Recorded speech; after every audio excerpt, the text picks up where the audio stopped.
Cek 1 2 3, mari mengudara bersama TBM Lentera Pustaka di acara Oli obrolan literasi bersama narasumber kita Bapak Syarifuddin Yunus selaku pendiri dan kepala program TBM Lentera Pustaka. Assalamualaikum Pak. Waalaikumsalam warahmatullahi wabarakatuh. Oke, Pak. Oli kali ini mau ngomongin gosip nih Pak. Gosip nih. Iya, Pak. Lagi banyak nih gosip. Sekarang kan nih Pak banyak nih Pak berita yang belum tentu benar. Ya. Tapi itu udah diomongin sama orang banyak tuh Pak. Betul.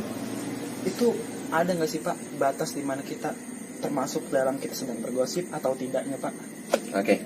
Saya pertama untuk pembelajaran literasi bagi siapapun yang gemar bergosip, tolong hati-hati.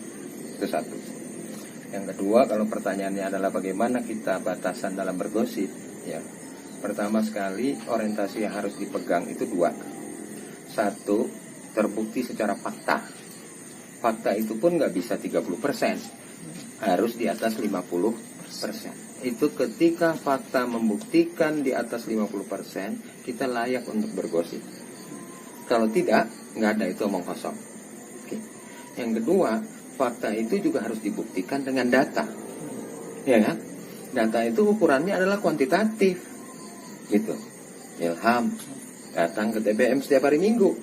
Begitu dia rutin, berarti itu ada fakta. Nah, mulai digosip, Ilham tuh ngapain sih ke TBM?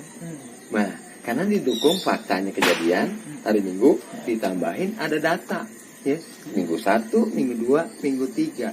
Jadi, batasan orang bergosip itu harus punya kekuatan basis biar bagaimanapun fakta dan data. Kalau tidak ada itu, gosip is about omong kosong, alias nanti memunculkan jadi fitnah, jadi hoax, jadi berita yang tidak benar.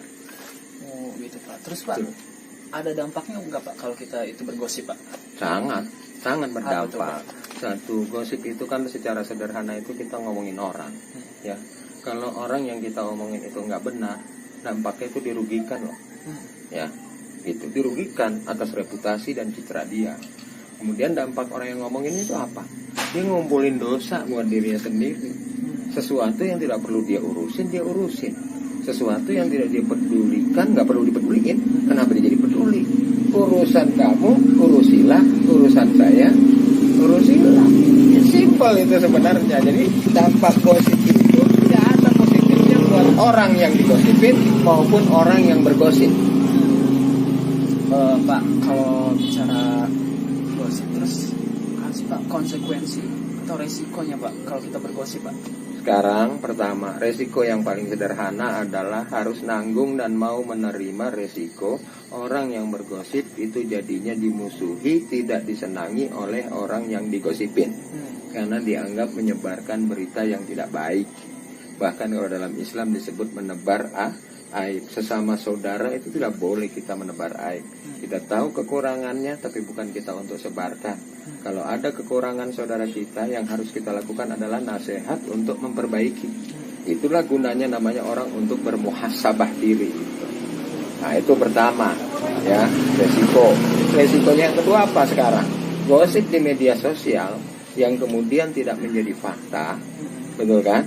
Pada akhirnya terkait dengan undang-undang ITE, bisa dipidanakan, gitu. Jadi ini sekarang berapa banyak proses di kepolisian yang akibat gosip didengungkan lewat media sosial, akhirnya itu diubah. Contoh kecil, katanya DKI kemarin menerapkan yang namanya ganjil genap. Ternyata enggak dilakukan oleh Pemda DKI. Orang yang menyebarkan itu lewat medsos sekarang lagi dikejar. Kita tunggu aja nanti. Jadi harus terima resiko sosial, dijauhi orang, tidak disukai orang. Dua, terima resiko hukum, sanksi pidananya. Enggak ada positif. Negatif semua ya Pak ya? Ya. Nah Pak, kalau bergosip nih ada nggak sih Pak cara bergosip yang benar? Tips bergosip lah Pak istilahnya. Ya, secara hakikat gosip itu tidak baik. Ya. Tapi karena kita berteman, bergaul, pada akhirnya terpaksa ngomongin orang. Ya.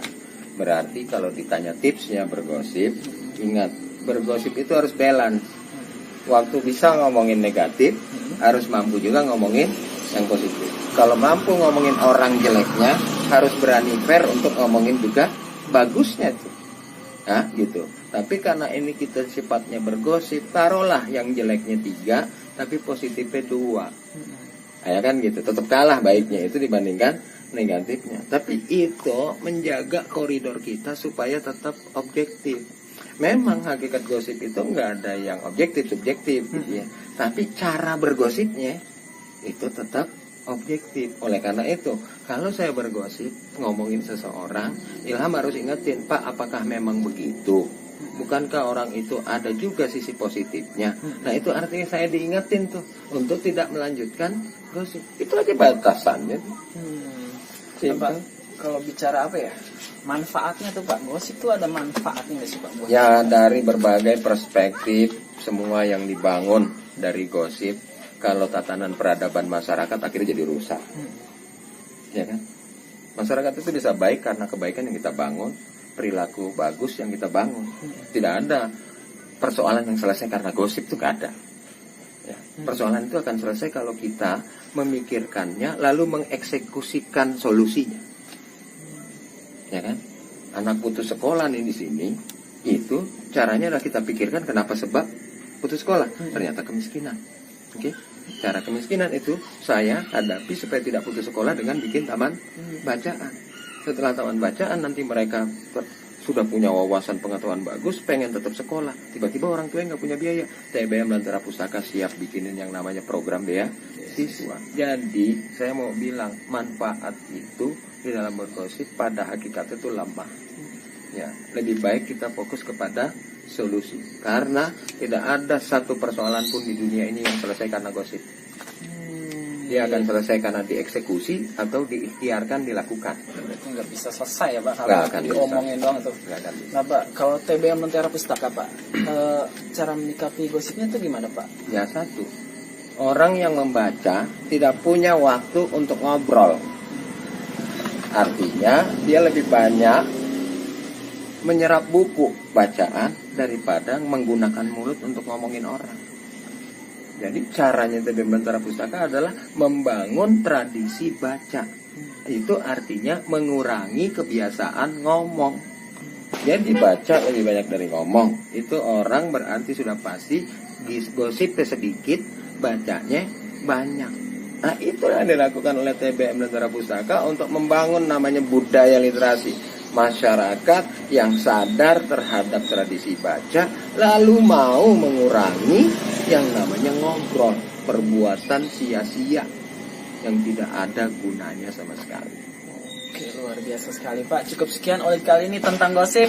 Ya, assalamualaikum warahmatullahi wabarakatuh. Salam literasi. Salam literasi. Baca bukan main.